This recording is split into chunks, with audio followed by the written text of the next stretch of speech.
Eddie Mora is an aspiring writer living in New York.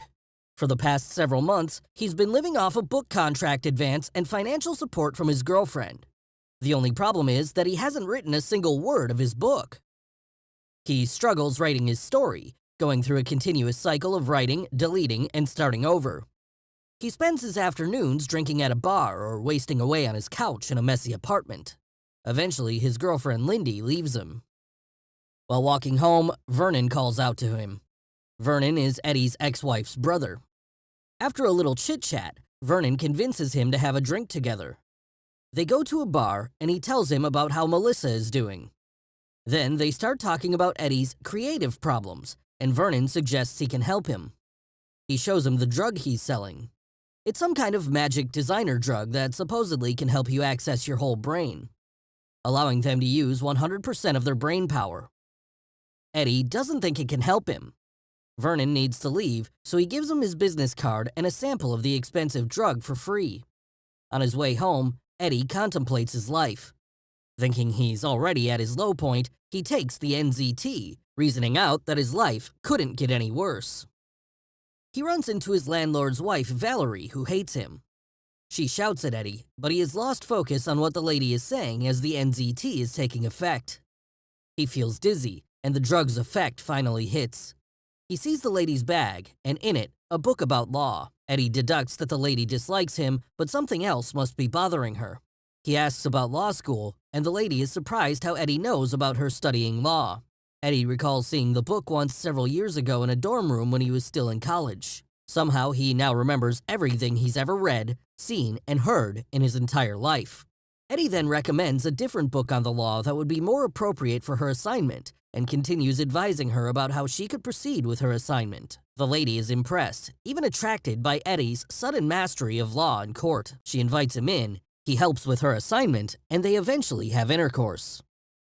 Eddie is perplexed as to how he suddenly has all of this knowledge. He realizes that he always had this knowledge, just in a random mess in his head. The NZT must have helped his brain rearrange and analyze the pieces of information he has in his head and turn them into a congruent and organized thought that he now has complete access to. Every documentary, every magazine article, every movie, every commercial, anything he's ever read and seen has now been turned into an accessible stream of information. He heads back to his dirty apartment and starts cleaning. He starts writing and ends up with a 90-page preliminary manuscript. The following day, he feels the NZT's effects had worn off. He takes his manuscript to his editor. The editor is doubtful, but reads it anyway. When Eddie reaches home, he receives voice messages from his editor praising him. Eddie then decides he'd need more NZT and heads to Vernon's apartment. Eddie shows up at Vernon's apartment, and Vernon immediately knows what Eddie wants. Vernon then reveals that he lied about NZT being legal and approved by the FDA. Regardless,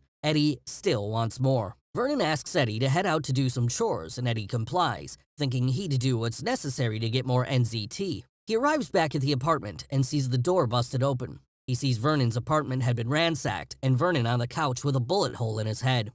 Eddie calls the police, but realizes he needs to find Vernon's NZT stash before the cops arrive. He finds a pack of NZT along with Vernon's list of clients and cash. At the police station, Eddie is interviewed and gets a phone call from Melissa. The police then tell Eddie that they'll stay in contact. At home, Eddie takes another pill, and his creative juices start flowing. With Vernon's cash, Eddie gets a haircut and new clothes. He starts getting in shape and even finishes his book in 4 days. He learns to play the piano in 3 days and notices he can learn any language by listening to it. Eddie becomes outgoing, meeting new people and impressing everyone with his mastery of almost any field. He becomes daring, his shyness gone, and he feels like he could achieve anything he ever wanted. Eddie gets a realization and suddenly knows what he needs to do. He'd delve into the world of stock trading. He meets Kevin, a broker working in Wall Street, and he becomes Eddie's entry point into the world of stocks. Eddie starts reading books on stock trading and monitors the stock market for movement. With NZT, he grew Vernon's remaining $800 to $2,000 in a day. The next day, it reaches $7,500. Eddie needs more capital for growth and decides to seek help from a loan shark, Gennady. Gennady decides to give Eddie the loan, but warns that he must be paid on time. Eddie takes the risk, confident that he would pay Gennady back in no time. The following day, Eddie heads to Kevin's brokerage firm and starts buying and selling stocks. Within 2 weeks, Eddie increased his brokerage account to over $2 million.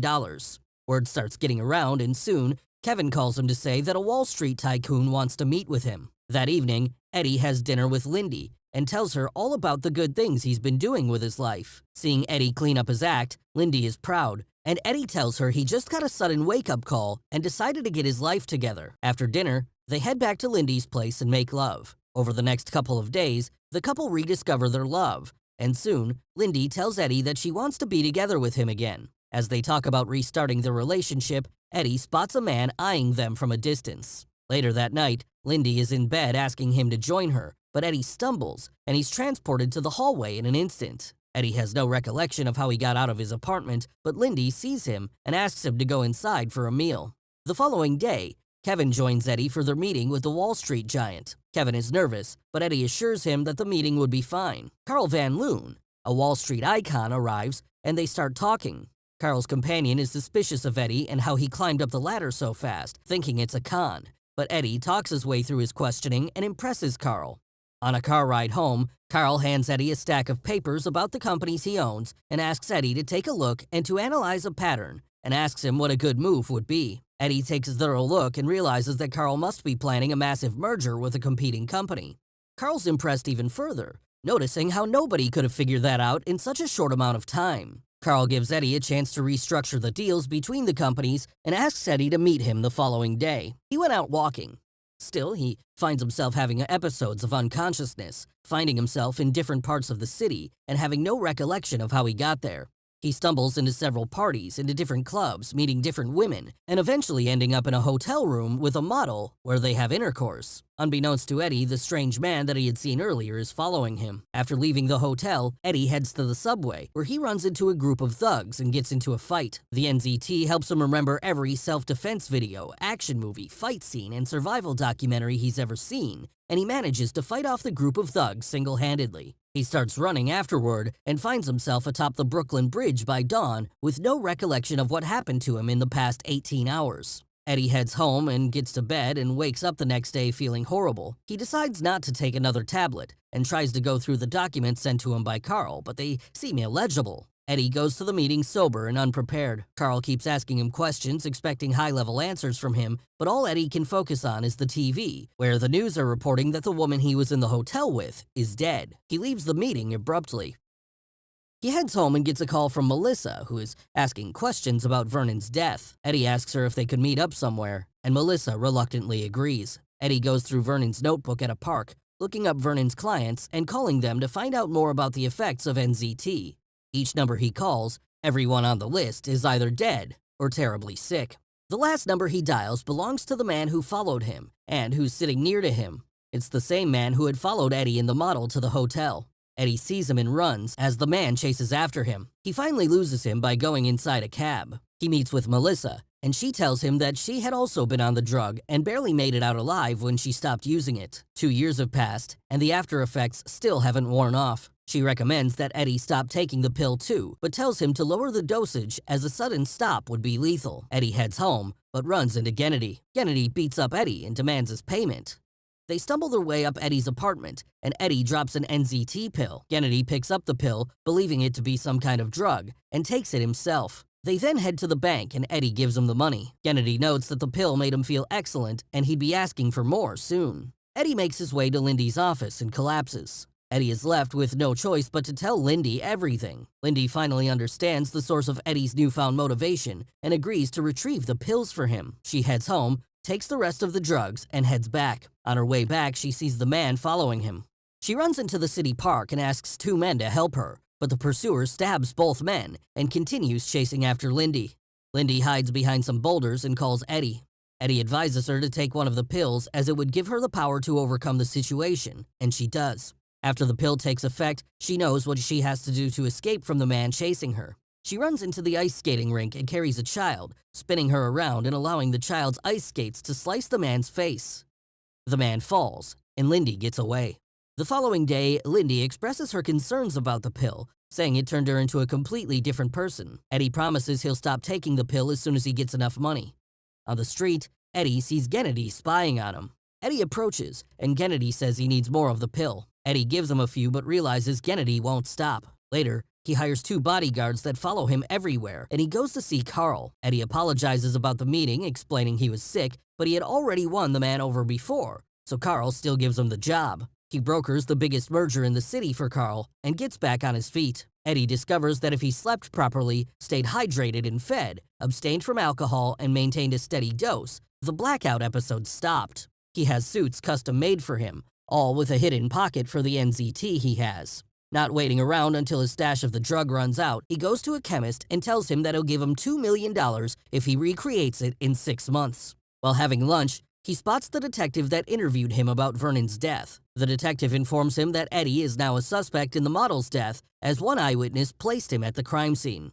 Eddie hires Morris Brandt, one of the best and most ruthless lawyers in New York. Brandt gets him walking free temporarily, saying the evidence the police had is too weak. Carl and Eddie meet with Atwood again, and they observe Atwood's deteriorating health. Eddie heads back to his hotel room and finds his room trashed. Security is now a primary concern, so he buys a luxurious penthouse apartment with a top-of-the-notch security system. Later, Eddie runs into Gennady, who now has his own set of thugs guarding him. Gennady demands 20 more pills and blackmails Eddie with the model's death. The next day, Carl and Eddie are waiting for Atwood to come in and sign the documents for the merger. When he doesn't show up, his wife comes to their offices to tell them that he's sick, but as soon as he's better, he will sign the contract. The two of them walk her out, and as she's going into the car, Eddie sees that the man who has been following him is getting inside the car with her. Her husband was sick because of the drug. Eddie meets his lawyer in a police station and gets into a police lineup. Eddie takes his jacket off and hands it to Brandt. After the lineup, he meets up with Brandt again, and he tells him that Eddie is cleared of suspicion.